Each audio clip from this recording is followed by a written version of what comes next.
Hello students, आज तो last lecture में जो हम लोगों ने पोटेंशियोमीटर किया था, तो ये पोटेंशियोमीटर पर ये दो न्यूमेरिकल्स करने हैं। दोनों एससी वर्मा के हैं और नंबर हैं कौन कौन से। ये क्वेश्चन नंबर 55 और 56 है। आप उसमें देख भी सकते हो, वैसे लिखवा भी दिया है मैंने जो आपको समझ में आ सके। यहाँ दिया क्या है, कोई 6 volt battery of negligible internal resistance is connected across a uniform wire AB wire है ऑफ लेंथ 100 सेंटीमीटर। ये क्या दिया है, द पॉजिटिव टर्मिनल। हाँ, the positive terminal of the battery of EMF 4 volt. ये EMF 4 volt positive terminal of the battery of EMF 4 volt is and internal resistance 1 ओम। इसका internal resistance 1 ओम दिया हुआ है। Is join to the point A as shown in figure. Take the potential at B to be 0. क्या, take the potential at B to be 0. What are the potentials at A and C? B का अगर potential 0 है और इसके बीच में potential difference 6 volt का है, इसका मतलब इस पॉइंट का पोटेंशियल क्या होगा, इस प्लेट का 6 वोल्ट, क्योंकि उसका 0 है और दोनों के बीच पोटेंशियल डिफरेंस 6 वोल्ट है। तो इसका हो गया 6 वोल्ट, यानी ए पॉइंट का पोटेंशियल जो होगा VA जो होगा वो क्या होगा, 6 वोल्ट। तो आपको पूछना फर्स्ट पार्ट में, ए पार्ट हम लोग कर रहे हैं, ए पार्ट में what are the potentials at point A and C। अच्छा, C का पोटेंशियल पूछा है, तो C आगे तो कनेक्ट नहीं है, तो इसका मतलब इधर करंट नहीं होगी। अब ये A का अगर 6 है तो ये प्लेट जो पॉजिटिव है इसका 6 हो गया और दोनों के बीच पोटेंशियल डिफरेंस है 4 वोल्ट का, तो इसका मतलब ये स्मॉल प्लेट है, इसका क्या हो गया, 2 वोल्ट का हो गया। अगर ये 2 वोल्ट का हो गया तो C का भी क्या होगा, 2 वोल्ट का होगा।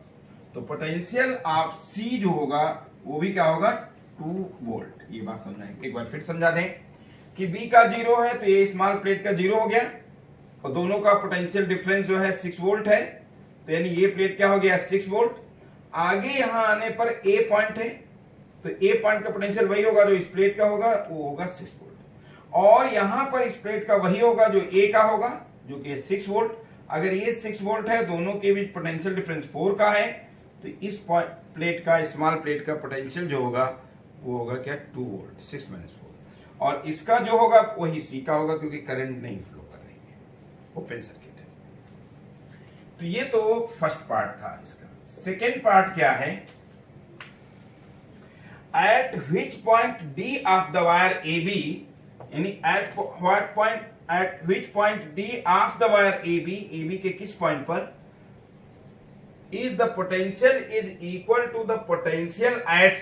मतलब D का पोटेंशियल कौन सा पॉइंट होगा AB पर, D पॉइंट, कि उसका पोटेंशियल वही हो जाए जो C का है, और C का पोटेंशियल क्या है, 2 वोल्ट है। तो इसका मतलब ए पार्ट में हम निकाल चुके हैं, C का पोटेंशियल 2 है, तो यानी D का 2 हो, और यहां पर कितना है, ये A का 6 है। तो आप A से B तक जाएंगे और B का है 0, तो A से B तक पोटेंशियल ड्रॉप कितना है, 6 वोल्ट। तो फॉर, यहां ये लिखते हैं, for 6 volt potential drop, length कितनी है, 100 सेंटीमीटर। जब 100 सेंटीमीटर इस वायर की लेंथ होती है तो B पर 0 है, A पर 6 है, तो पोटेंशियल ड्रॉप कितना हुआ, 6 वोल्ट। तो 6 वोल्ट के लिए पोटेंशियल ड्रॉप लेंथ कितनी जरूरत होगी, 100 सेंटीमीटर। तो फॉर 1 वोल्ट, क्या, फॉर 1 वोल्ट पोटेंशियल ड्रॉप कितना होगा, 100/6। तो फॉर कितना, 2 volt, sorry 4 volt, for 4 volt. क्यों 4 वोल्ट, क्योंकि C का 2 है तो D का भी 2 है और A का 6 है, तो 6 - 2 कितना होगा, 4। तो फॉर 4 वोल्ट पोटेंशियल ड्रॉप जो होगा 100/6 × 4 होगा, और ये हो जाएगा 2322, यानी 200/3, 6.6 सेंटीमीटर। और यही आंसर है, बी पार्ट का आंसर आपको आ गया है।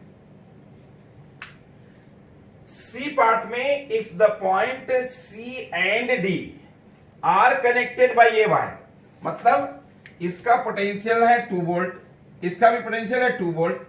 आप इसे अगर किसी वायर के थ्रू कनेक्ट कर देते हैं, किसी वायर के थ्रू कनेक्ट कर देते हैं, तो what will be current through it.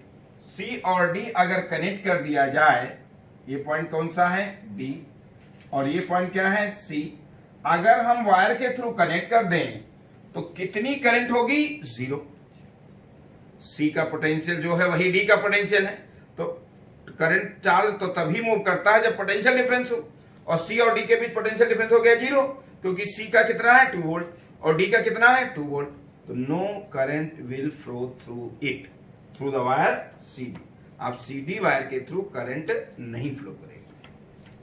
तो इसका आंसर ये हो जाएगा, ये सी है ना, अभी तो सी का आंसर लिखना है। तो सी का आंसर क्या हो जाएगा, यहां पे लिख देता हूं। सी का आंसर ये है कि नो करंट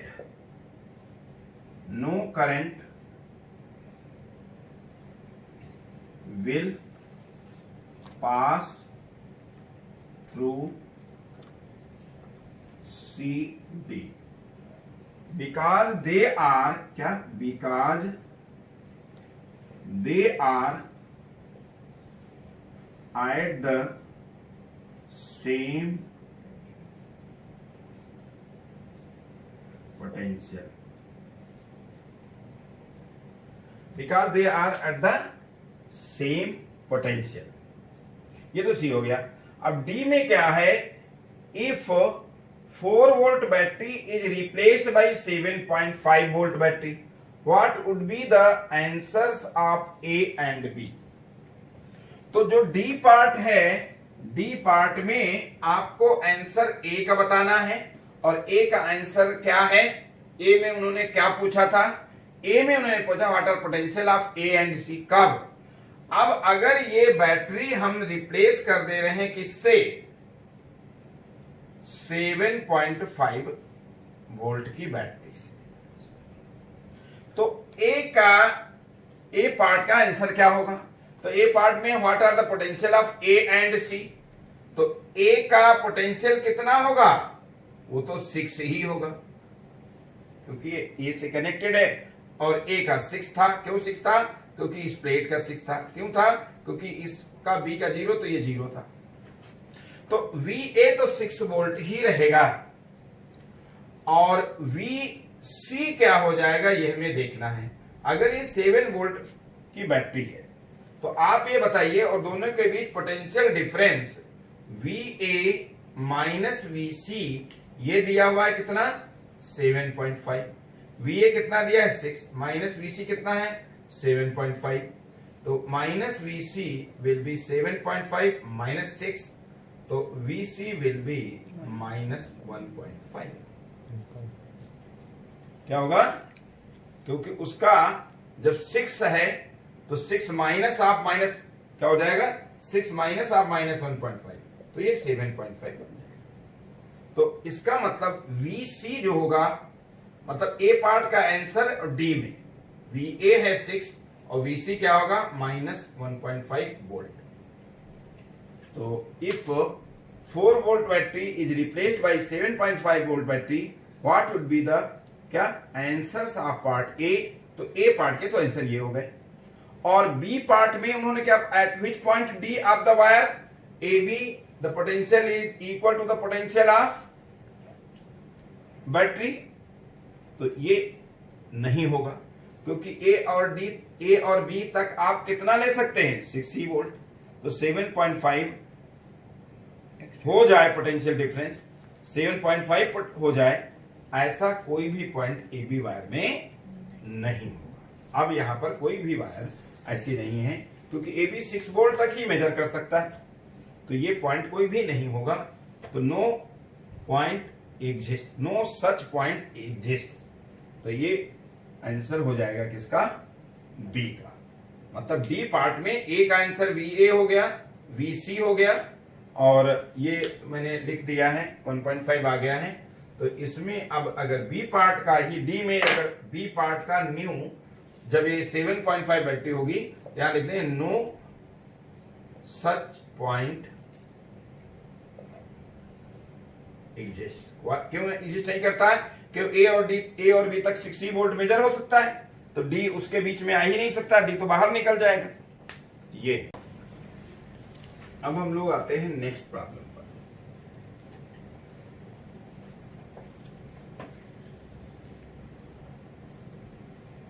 अब नेक्स्ट प्रॉब्लम क्या है? नेक्स्ट प्रॉब्लम लग तो रही है छोटी उससे, लेकिन है बड़ी। क्या? Consider a potentiometer circuit arranged as in figure. The potentiometer wire is 6 centimeter long. At what distance from point A? Yeah? At what distance from point A should the jockey touch the wire to get zero deflection in the galvanometer? उसके बाद ये है कि if the jockey touches the wire at distance 560 centimeter from A, what will be the current in the galvanometer? तो first part में तो इन्होंने ये कहा है कि consider the potentiometer circuit arranged as shown in the figure. यहाँ इसका EMF E है, इंटरनल रेजिस्टेंस R है, और ये जो वायर है वो 15R इसका खुद का रेजिस्टेंस है। जो सेल है उसका EMF E/2 है, और ये जो रेजिस्टेंस है, ये कितना है रेजिस्टेंस?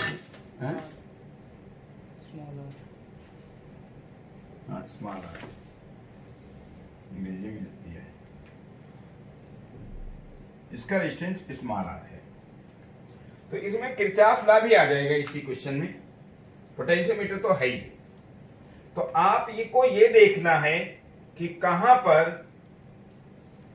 क्या, at what distance from point A should the jockey touch the wire to get zero deflection. तो आप ये देखिए कि करंट इन द सर्किट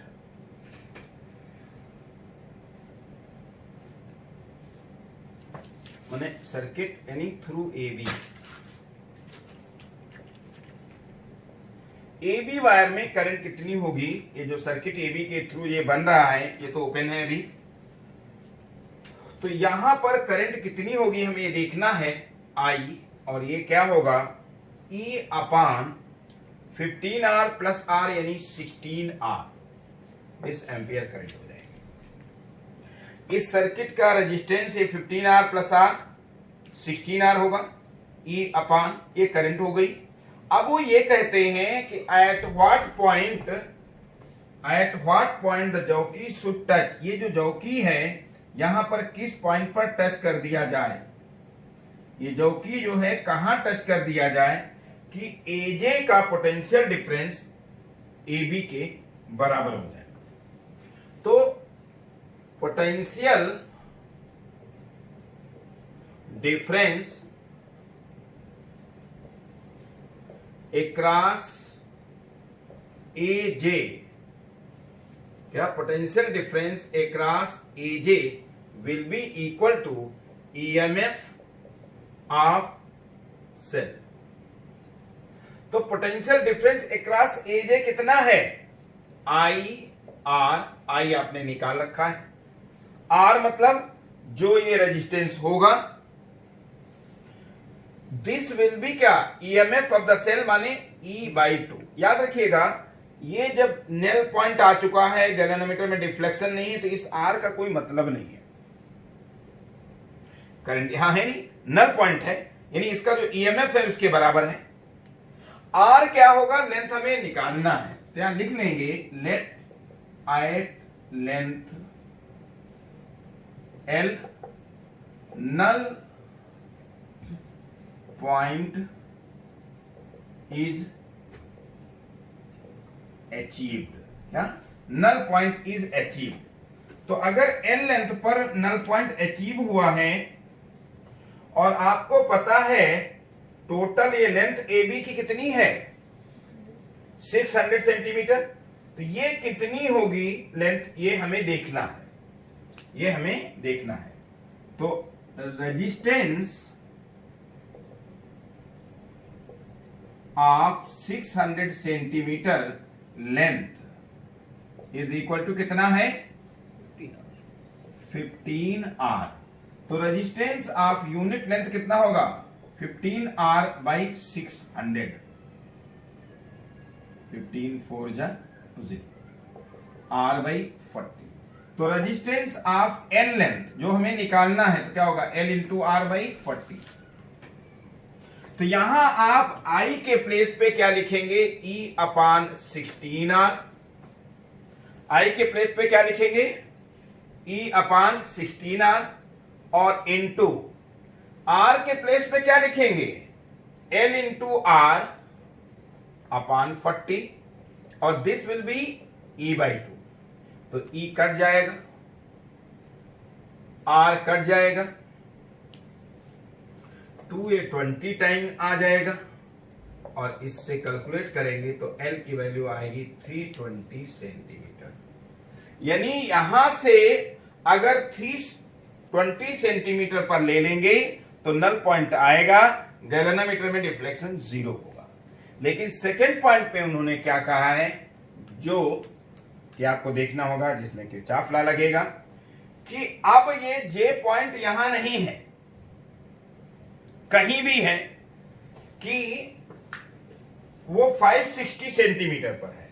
क्या है अब फिर से मैं फिगर बना दे रहा हूं। पिछले में 320 आया था तो हमने बनाया जरूर यहां था, लेकिन कहीं इस तरफ पड़ेगा 320, इसके मिडिल के थोड़ा ज्यादा। अब उन्होंने क्या कहा है कि आपको 560 सेंटीमीटर पर जबरदस्ती इसको कनेक्ट कर दिया गया है, इसको गैल्वेनोमीटर, और जब ये कनेक्ट कर दिया गया है गैल्वेनोमीटर को कितने पे 560 सेंटीमीटर पर, तो अब ये किरचॉफ लॉ का केस बन जाएगा। नल पॉइंट पर इसमें करंट नहीं फ्लो करती थी, लेकिन अब करंट फ्लो करेगी। इसको हम अगर रीअरेंज कर दें तो ये इस तरह से लीजिएगा, ये ईएमएफ हो गया, ये एक रेजिस्टेंस दिया हुआ है। यहां पर हम क्या कर लेते हैं, इसको दो अलग अलग रजिस्टर ही बना लेते हैं और फिर ये सेल ले लेते हैं। इसका ईएमएफ क्या है E/2 और ये रेजिस्टेंस है और यहां गैल्वेनोमीटर है और ये कनेक्ट कर दिया J। आप ये देखिए कि टोटल ये यहां से यहां तक जो था AB वायर, इसका कितना था 15R था। कितना था? अब ये क्वेश्चन नोट कर चुके होंगे, मैं समझा भी चुका हूं। 560 पर कनेक्ट कर दिया गया है तो ये मैं मिटा दे रहा हूं।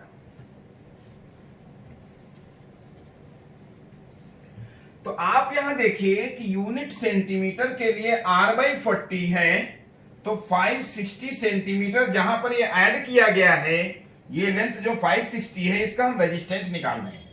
तो ये क्या हो जाएगा कितना R/40 इंटू 560। यहां से देखिएगा कि 1 सेंटीमीटर पर R/40 है तो 560 सेंटीमीटर, तो ये शायद आ जाएगा कितना 14R आ जाएगा और टोटल कितना था 15R। तो ये हो गया R और ये हो गया क्या 15R और ये ऑलरेडी R था, ये E था। ये किरचॉफ लॉ का क्वेश्चन बन जाता है। कैसे कि यहां अगर हम सर्किट में ले लें तो एक मान लीजिए सर्किट इस तरह से ले लेंगे, A J, इसको B डाल दें और इसको डाल दें C और D कहीं था तो नहीं पॉइंट, और इसको डाल दें E और इसको डाल दें क्या F,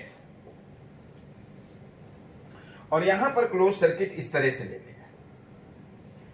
अब हम सेकेंड पार्ट कर रहे हैं कि इन क्लोज्ड सर्किट, कौन सा इन क्लोज्ड सर्किट, क्या A B F E B ऐसे चलेंगे और ये मानेंगे कि यहां से जो करंट आ रही है इसमें ये प्लस है, तो यहां से करंट जाएगी कितनी, I1 ले सकते हैं, और ये प्लस है तो यहां इलेक्ट्रॉन आएंगे, तो इसका मतलब इधर करंट आएगी, तो हम मान लेते हैं इससे करंट कितनी आ रही है यहां पर I2, तो इसमें करंट कितनी जाएगी I1 प्लस I2, यहां कितनी करंट जाएगी 15R, नीचे लिख देते हैं 15R 14R, कितना था 14R, तो यहां से I1 करंट आई, इससे I2 आई, तो इसमें करंट कितनी हो जाएगी I1 प्लस I2 14R में। लेकिन यहां पर फिर से इधर को करंट कितनी आ जाएगी इस तरफ I1, इसमें कितनी करंट आ जाएगी I1, और यहां से करंट कितनी निकल जाएगी I2, तो यहां से इस सेक्शन में करंट वही होगी जो इधर है, और बाकी फिर इधर I1 आके I1 प्लस I2 आ गई, तो I2 इधर निकल गई और I1 इधर आ गई। ये समझ में आए किरचॉफ लॉ के लिए। तो इन क्लोज सर्किट ABFEB, क्या ABFEA है, क्या ABFEA, तो इसमें जो करंट आ रही है याद रखिएगा, यहां पर कितनी है, इस पूरे सर्किट को लेंगे तो यहां पर करंट कितनी है I2, यहां पर भी कितनी है I2, तो एक तो हो गया क्या I2 इंटू R ये, और फिर क्या होगा plus I1 plus I2 into क्या R 14, हाँ 14R, और फिर क्या हो जाएगा प्लस अगेन I2 इंटू क्या R, and this will be equal to क्या हो जाएगा E, कितना हो जाएगा, तो ये तो फर्स्ट इक्वेशन हो गई, और सेकेंड इक्वेशन ये होगी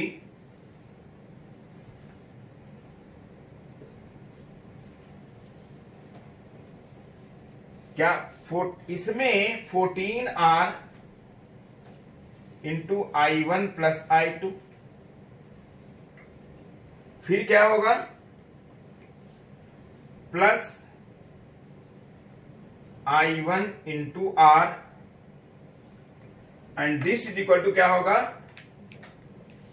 E/2, ये सेकेंड कंडीशन होगी। इसमें आप ये कर लीजिएगा कि I1 आपको निकालना है, I1 क्या है निकालना है, तो आप इस फर्स्ट इक्वेशन से I2 निकाल लेना,